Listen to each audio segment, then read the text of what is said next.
Good evening everyone. मैं प्रिय स्वागत करती हूँ आप सभी का अपने यूट्यूब चैनल एसएससी लवर पर। सो फ्रेंड, कैसे हो आप? Hope you are doing well. आपकी स्टडी, आपकी हेल्थ, आपकी लाइफ, आपकी प्रिपरेशन, एवरीथिंग बहुत बिंदास चला होगा।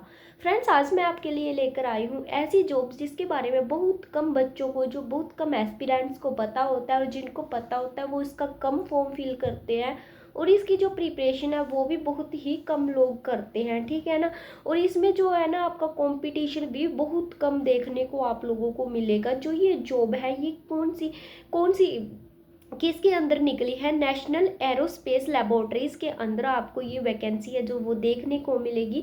इसकी जो क्वालिफिकेशन है, जॉब प्रोफाइल है, सैलरी है, ये भी बहुत अच्छी रहने वाली है। इसके अंदर जो पोस्ट निकली है मैं आपको वो बता देती हूँ। एक निकली है इसमें जूनियर सेक्रेटरीट असिस्टेंट की निकली है, और दूसरी निकली है जूनियर स्टेनोग्राफर की।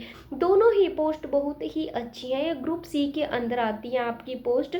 और इसका क्या है, इसमें जो जूनियर सेक्रेटरीट असिस्टेंट की जॉब है, इसमें आपकी जो पोस्ट है वो 7 निकली हैं। जो जूनियर स्टेनोग्राफर की पोस्ट है वो आपको 5, उसमें आपकी जो पोस्ट है वो 5 निकली हैं। देखो बच्चों, आपको ना इसको पोस्ट को देखकर घबराना नहीं है कि पोस्ट बहुत कम है, हमारा सिलेक्शन कैसे होगा, ठीक है ना। इस चीज़ को आपको लेकर बिल्कुल भी टेंशन नहीं करनी, और इस चीज़ से आपको ये नहीं करना कि हम इसका फॉर्म नहीं फिल करेंगे बिकॉज हम इसमें तो वैकेंसी बहुत कम है, हमारा सिलेक्शन नहीं होगा। ऐसे ही 99% बच्चों की यही सोच होती है कि हाँ, हमारा सिलेक्शन नहीं होगा, और हमारा जो है क्या क्या बोलते हैं उसको, भी हमारा सिलेक्शन है इसमें नहीं हो पाएगा बिकॉज इसमें पोस्ट बहुत कम है, ठीक है ना। 99% ये गलती करते हैं, ठीक है। और जो 1% स्टूडेंट है, 1% एस्पिरेंट है जो इसका फॉर्म फिल करते हैं, और उनका जो उसमें भी थोड़े बच्चे ऐसे बच्चे होते हैं जो पढ़ने में ठीक ठाक भी होते हैं, वो अपना सिलेक्शन है जो वो ले लेते हैं, ठीक है ना। इसमें जॉब उन्हीं को मिलती है, इसीलिए बोल रही हूँ इसमें कंपटीशन बहुत कम है, और बहुत कम लोगों को पता होता है, और इसी वजह से बहुत कम लोग हैं जो इसकी तैयारी नहीं करते, ठीक है ना। आपके पास ये बहुत ही अच्छा गोल्डन चांस है, इसमें अप्लाई जरूर कीजिएगा आप, बिकॉज पोस्ट को देखे के बिना कि पोस्ट इतनी है, आपको इतनी कोई भी वैकेंसी निकलती है, कोई भी वैकेंसी आती है, ठीक है, उसमें 1000 पोस्ट है, 2000 है, या फिर 4000 है, 10,000 भी मानकर चलो, आपकी 10,000 पोस्ट भी उसमें वैकेंसी हैं जो वो भी निकल रही हैं। बट आपको तो एक पोस्ट के लिए, एक ही वैकेंसी के लिए फाइट करना है ना, एक ही पोस्ट के लिए फाइट करना है आपको, तो सारी की सारी जितनी भी वैकेंसी निकली है उनके ऊपर थोड़ी ना जाना है आपको। आपको तो सिर्फ अपनी एक ही जॉब चाहिए ना, तो उसी के लिए फाइट करो, ये सोचकर अपना फॉर्म फिल कर दीजिएगा, ठीक है ना।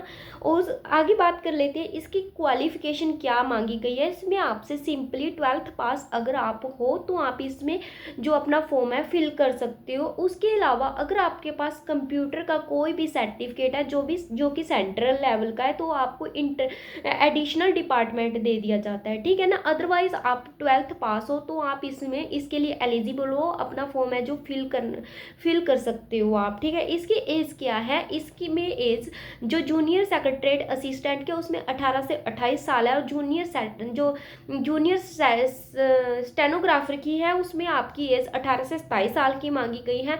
जो ओबीसी के अंदर आते हैं उनको है जो 3 साल की छूट दी गई है इसमें, और जो SC ST के अंदर आते हैं उनको 5 साल की छूट अलग से दी गई है, ठीक है। आगे बात कर लेते हैं इसकी सैलरी की। सैलरी इसमें क्या रहने वाली है, जो जूनियर सेक्रेटरीट असिस्टेंट है उसकी पे लेवल 2 की जो सैलरी आपको उसमें दी जाती है। स्टार्टिंग आपकी बेसिक क्या होती है, 19,900 से लेकर आपको 63,200 तक की सैलरी इसमें दी जाती है। और आगे बात कर लेते हैं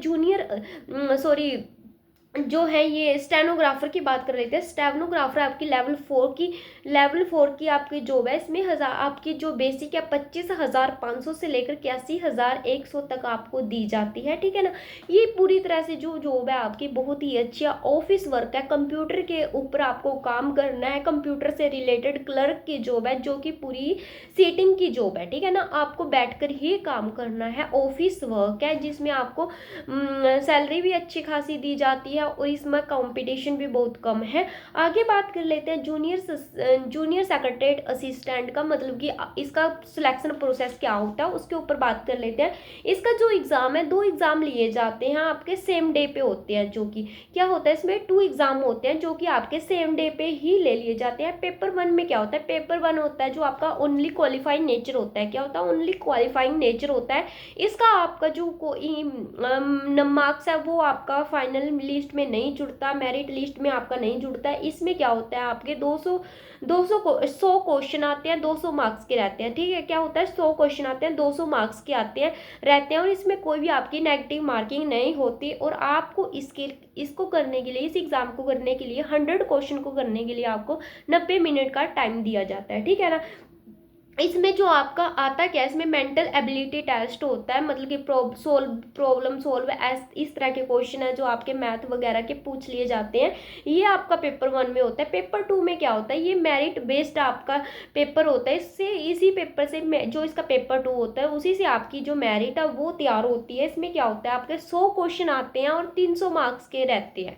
ठीक है, 100 क्वेश्चन 300 मार्क्स के मीन्स एक क्वेश्चन 3 मार्क्स का होता है। इसमें 50 नंबर 50 क्वेश्चन आते हैं जनरल अवेयरनेस की, 50 क्वेश्चन जनरल अवेयरनेस के आते हैं जो कि 150 मार्क्स के रहते हैं और 50 क्वेश्चन आपके इंग्लिश के आते हैं जो कि आपके 150 मार्क्स के रहते हैं। यानी कि 300 क्वेश्चन 100 क्वेश्चन 300 मार्क्स के रहते हैं। एक क्वेश्चन अगर आपने गलत कर दिया तो आपका 1 नंबर है जो वो काट लिया जाता है। इस तरह से इसकी नेगेटिव मार्किंग होती है। उसके बाद आपका स्किल टेस्ट करवा लिया जाता है। स्किल टेस्ट में क्या होता है आपका, ये भी ओनली आपका क्वालिफाइंग नेचर रहता है। इसमें आपकी इंग्लिश टाइपिंग मांगी जाती है। इंग्लिश टाइपिंग टेस्ट में आपको क्या होता है, 35 वर्ड पर मिनट चाहिए होते हैं और हिंदी की टाइपिंग में आपसे 30 वर्ड पर मिनट मांगे जाते हैं। ठीक है, आगे बात कर लेते हैं स्टेनोग्राफर की। स्टेनोग्राफर का जो सिलेक्शन प्रोसेस है वो कैसे रहता है। इसमें आपका जो, जैसे कि इसमें मैंने बताया जूनियर सेक्रेटरी असिस्टेंट में आपके 2 एग्जाम होते हैं, बट आपका जो स्टेनोग्राफर है उसमें ओनली 1 एग्जाम होता है। उसमें आपके 200 क्वेश्चन आते हैं और 200 मार्क्स के रहते हैं, यानी कि एक क्वेश्चन 1 मार्क्स का होता है। इसमें आपकी रीजनिंग आती है, 50 क्वेश्चन आते हैं, 50 मार्क्स के रहते हैं। जनरल अवेयरनेस आती है आपके 50 क्वेश्चन 50 मार्क्स के। इंग्लिश आपकी आती है 100 क्वेश्चन आते हैं और 100 मार्क्स के रहते हैं। ठीक है ना।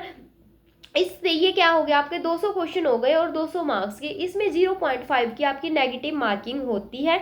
इसी एग्ज़ाम के अकॉर्डिंग आपकी जो मेरिट लिस्ट है वो तैयार होती है। सेकंड स्टेज क्या होता है आपका, सेकंड स्टेज भी आपका क्वालिफाइंग नेचर होता है जिसमें आपका स्किल टेस्ट करवा लिया जाता है। ये भी एक टाइपिंग टेस्ट होता है जिसमें जो कि बच्चा इसको इजीली क्लियर कर देता है, वैसे क्वालिफाइंग ही नेचर होता है। ठीक है ना। आगे बात कर लेते हैं। इसमें पता क्या है फ्रेंड्स, बहुत सारे बच्चे ये गलती करेंगे कि इसमें पोस्ट कम है इसलिए वो अप्लाई नहीं करेंगे। 99% यही गलती करेंगे। मैं आपको बार बार बोल रही हूँ, इसमें कंपटीशन बहुत कम है। जो 1% बच्चा इसमें अपना फॉर्म फिल करेगा और थोड़ा बहुत पढ़ने वाला होगा उसका इसमें सिलेक्शन है जो पक्का हो जाएगा। आपको सिर्फ एक सीट के लिए लड़ना है, हज़ारों सीटों के लिए नहीं लड़ना। वैकेंसी चाहे एक हो, आपका इरादा इस तरह से होना चाहिए कि अगर वैकेंसी आपकी पोस्ट एक भी निकल रही है ना तो उसके अंदर भी वो आपका ही सिलेक्शन होगा। इस तरह से आपको पढ़ना है। ठीक है फ्रेंड्स, तो ये थी आज की video. Thanks for watching this video. Bye bye.